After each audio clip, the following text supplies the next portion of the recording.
on September 11th, you shouldn't have to be here striking for dignity and safety.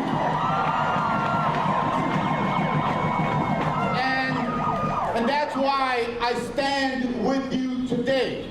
I want you to know that I've heard from nurses and other medical personnel across the country who work in hospitals. And they've told me of their fear and of their courage in saving lives while fearing for their own lives. And that's what brings me here with you today in solidarity.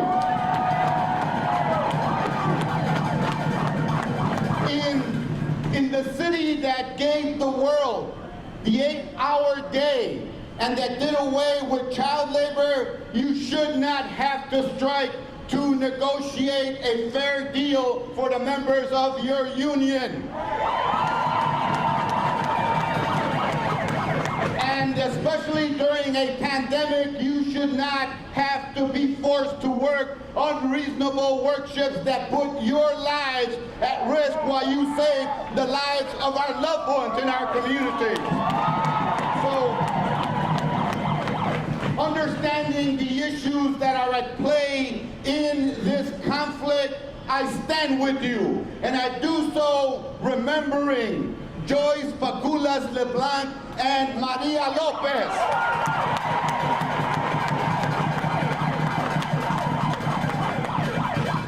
Two tragedies of people who are saving others while risking their lives. And in the case of Maria, only a few weeks before her retirement. What a loss, what a tragedy for her family and for you, her extended family as well. That's why I stand with you today. So the fight for a safer hospital at U of I and the fight for safer hospitals and clinics and for all of our frontline workers in our country continues. That's why on Monday, when I return to Congress, I will continue to pressure for another relief bill that provides for personal protective equipment, for hazard pay, and for unemployment insurance for all workers. So this afternoon, I gather with you in that spirit of working class solidarity, that your fate is our fate, that your wellness is our wellness, and only if we stick together can we lead the country out of the pandemic with a full recovery for all working people everywhere. Thank you, sisters and brothers from the INA.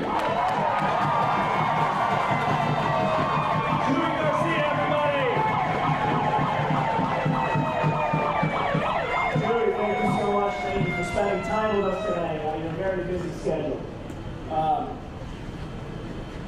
I want to introduce now someone who's been a big supporter of INA and labor in general.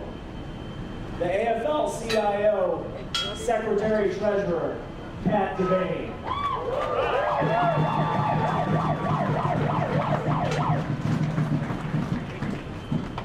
Thanks, Bob. So, I'm Pat Devaney. I'm here on behalf of the Illinois AFL-CIO, the state federation representing 900,000 union members across the state. 500,000 in the city of Chicago. So before we get started, I want to know, are you INA strong? Let me hear you. Are you INA strong? So we've always appreciated the work that you do each and every day when you show up for a shift. When you take care of our loved ones at the bedside, in the emergency room, not only providing medical care, but providing the compassion that they need when they need it most. But I have to tell you, we have been in absolute awe watching you operate over these last 6 months fighting this global pandemic. We've watched you report in each and every shift, putting yourself in harm's way. We've watched you scared that you're going to bring the virus home to your family, sometimes having to quarantine and not spend time with your loved ones. We were horrified when we watched hundreds of your members test positive as you fought for the basic and fundamental PPE necessary to make you safe, something that came slowly and sometimes not at all because of that hospital administration. And we cried with you when you lost your members, losses that should not have occurred had you been properly outfitted with PPE. But we were inspired. You did not quit. You've been there every step of the way. And we know when you were up there, when people were passing and they couldn't be with your families, you were the last hand they held and you were the last face they saw. And we appreciate that very, very much.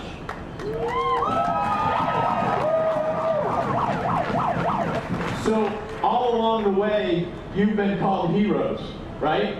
And you are. But something hasn't translated to the hospital administration and that bargaining committee when they're talking about the value of you as employees, has it? So when they're at the bargaining table, 20 straight sessions, you're not being called heroes, you're being treated as zeros.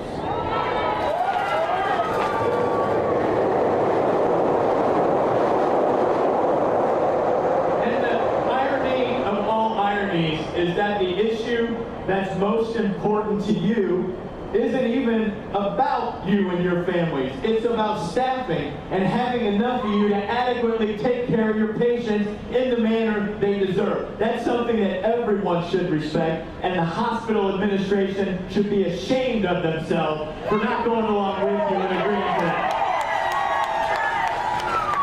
So I want to leave you with this, because I don't think the hospital administrators know the strength and resolve that you show each day when you're at the bedside, in the emergency room, and in the operating room.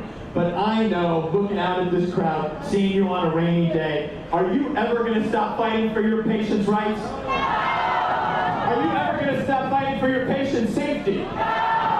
So no, you have 900,000 union members across the state that are going to be with you every step of the way fighting. Are you ready for the fight? Are you ready for the fight? Thank you so much. Time for a chant. INA all day. INA all day. INA all day. INA all day. INA all day. So we love the support, but there's nothing like your own. We have one of our own who has unfortunately struggled with COVID. One of our own nurses, Dan Ortiz.